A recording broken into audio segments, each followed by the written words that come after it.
Welcome back everybody, 3D Theory here. If you ever wondered what it takes to run a 3D printing business from home, or if you're just curious about how an Etsy order goes from a notification on your screen to a perfectly boxed product on someone's doorstep, this video is for you. Today I'm pulling back the curtain and showing you every single step in my workflow, from prepping filament to putting on that final shipping label. There's a lot more that goes into a successful order than just pressing print, and along the way, I'll share some of my best tips, what I learned the hard way, and how I make each order feel special for the customer. So whether you're already running a print shop or dreaming of starting one, you'll see the real process, honest challenges, and the little things that can make all the difference. The journey really begins the moment I get that Etsy notification. A new order has landed. I always feel a little jolt of excitement, no matter how many times it happens. For this video, I'll be walking you through a real order for my traditional animation desk pen cup. Here, let me show you. Here's the product that we'll be preparing today, and here's all the stuff that I need to prepare my order. As soon as an order comes in, I double check all the customer details, and whether or not there are any special requests or notes. Sometimes they ask to put a special note because they're buying it for a gift for someone. Then I set up my workspace for production. And if I have multiple orders, I keep my order list visible so nothing slips through the cracks. This is where planning ahead really pays off. Having my inventory organized, my tools close at hand, and my printers ready means I can jump right in without losing any time. Before I even touch any filament, I review the workflow in my head to make sure I'm not missing anything important for a smooth, efficient order. Before I start any print, I always check if my filament needs to be dried. For this project, since I'm using brown PETG, it's crucial to make sure there's no moisture in the spool, or else the print could come out with bubbles or excessive stringing. I pop the filament into the filament dryer, and I set the timer. Usually an hour or two does the trick. While that's running, I just make sure I have all the files on my SD card ready to go. And I put all the files in all of my SD cards for all of my printers to use whichever one is free the moment I need to print it out. Having all my files labeled and ready means I'm not searching or reslicing the last minute. It's all about setting yourself up for a successful print from the start. And once the film is dried up, it's time to get it loaded into the Bambu Lab A1. As soon as the A1's finished getting warmed up, I just go ahead and load the filament. I always make sure to trim the filament if it's needed for a clean feed. After loading the spool, I select the print file from the SD card and watch the printer as it heats up and lays down the first few layers. This is my chance to catch any early issues. The first layer comes out perfectly 99% of the time. And if I do see an issue like the nozzle printing too close to the print bed, I'll stop the print, take the failed print off the bed, spray with isopropyl alcohol, wipe it down, and do a quick calibration from the maintenance menu before letting the print run again. I keep an eye on the bed and the nozzle just long enough to feel confident. Then let the printer do its job. While it's running, I use this window to prep everything else I need for the rest of the workflow. While the main desk piece is printing, I turn my attention to my inventory of pre-printed parts. Over time, I've learned that batching the smaller components like the animation discs, plexiglass inserts, pegs, caps, and handles not only saves a ton of production time, but also helps me ship orders faster when they come in. And as you saw there, I keep these parts organized by type, sorted into bins so I can grab exactly what I need without second guessing. This little print farm system means I'm not starting from scratch with every order and gives me some extra time if a print fails or if there's a sudden rush of sales. Efficient inventory management is honestly one of the best secrets to keeping a small 3D print shop running smoothly and stress-free. When the print finally finishes, there's always that moment of anticipation as I go to remove it from the print bed. I use a flexible PEI build plate, and so I just give it a gentle bend, and the desk pieces usually pop right off. And it's so satisfying. And right away, I go ahead and I check for any obvious defects, which usually there are none. I usually check if the corners are clean and if the finish meets my quality standards. Sometimes there's a bit of stringing or minor cleanup needed, but I'd much rather catch those issues now than after the whole product is assembled. If something looks off, I'll set that one aside and grab another from my inventory if I have one ready, but most times the Bambu Lab A1s deliver a print that I'm happy to send to a customer. With the freshly printed animation desk in hand, I move on to gathering the rest of the components needed for assembly. This is where my small inventory here really pays off. I pull out the black animation disc, the white plexiglass inserts, the brown cap, and the gray peg that allows for the disc to rotate smoothly on the desktop. Then I grab the U-shaped gray legs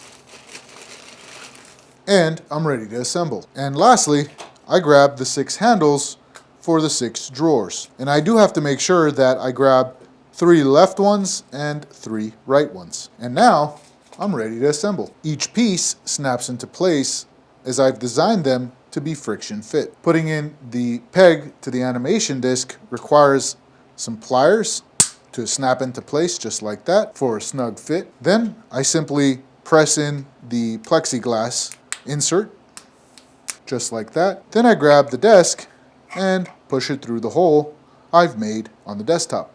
Now this allows for it to rotate, but to make sure it stays in place, I've also created a little cap on the back with the same brown color. And there you have it. The next thing I like to put on are the gray legs, and I've created little dowels on the sides here as well as little holes on the bottom, and you simply just push them into place. Now once the legs are ready, I like starting with the shelves, working my way from the bottom shelves all the way to the top, and these two simply also just snap into place. There's one, there's two. Now for the middle shelf, and there you have it. And lastly, for the top shelf. And now that we got all three shelves into place, now we start working on the drawers and handles. Since I've paired a handle with each of the drawers, I just simply pop them in, as I've designed these to also be friction fit. And here's the second one, and the third, the fourth, the fifth, and the sixth. Now that those are ready, we can just simply pop the drawers into place.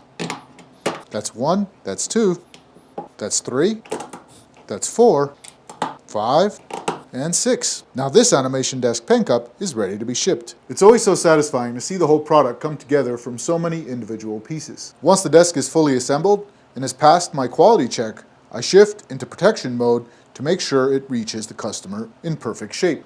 I start by placing the finished product into a clear poly bag, like so, taking off the tape protection there and sealing it shut. Then I release as much as the air I can from the bag and fold it over. After I fold it over, I grab my little tape gun over here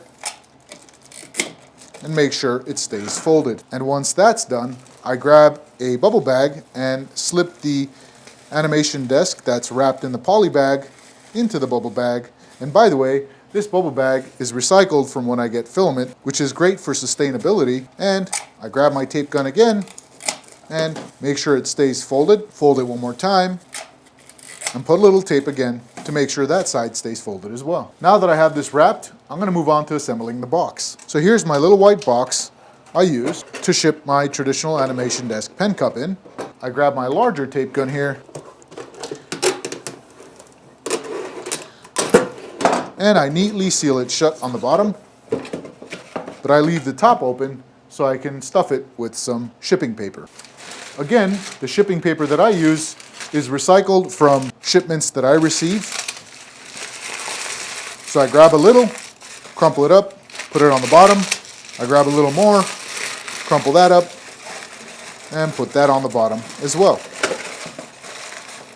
Now this is the time I grab the wrapped animation desk and safely and snugly put it into the box. And this is the point I'd like to add a little free gift, which is my 3D Theory keychain. I grab another recycled bag, throw it into that bag there, seal it up, and I like to print out my logo on some sticky paper, cut one of them off, and use a razor to take it off its backing. I can never seem to get these stickers off without some help from a razor. I place it on as straight as I can, fold it up, and place it in the back here as a little special gift and thank you for the customer. Now I grab 2 more pieces of shipping paper, crumple that up, stick it in the back,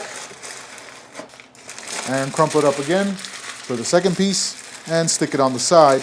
And these are the 2 areas which require a little more padding, since the right side here and the front are pretty well padded from folding the bubble wrap paper. And this is the part where I add a nice thank you letter, appreciating that they supported the shop, as well as mentioning that there's a free gift inside. With that, I grab 2 more sheets of paper, crumple those up, put one there, and another one right in front of it. And now this is ready to be sealed up. I just simply close the flaps as they're supposed to be closed and grab my large red tape gun and cleanly and neatly tape it shut. Now for the final touch in this process, I like to put a handle with care, fragile, thank you sticker on there.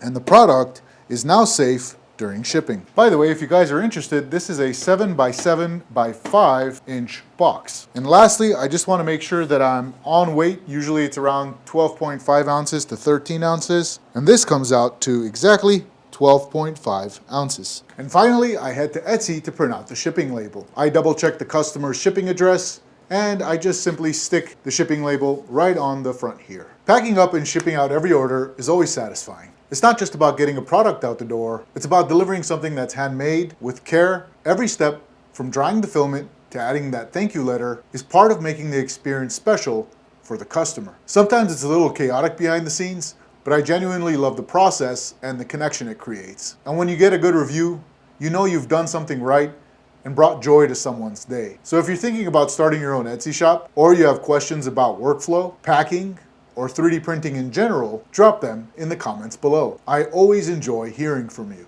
And if you found this look behind the scenes helpful or inspiring, consider subscribing for more business vlogs, honest updates, and 3D printing tips. Thanks for watching. 3D Theory here. Until next time, peace, love, and joy.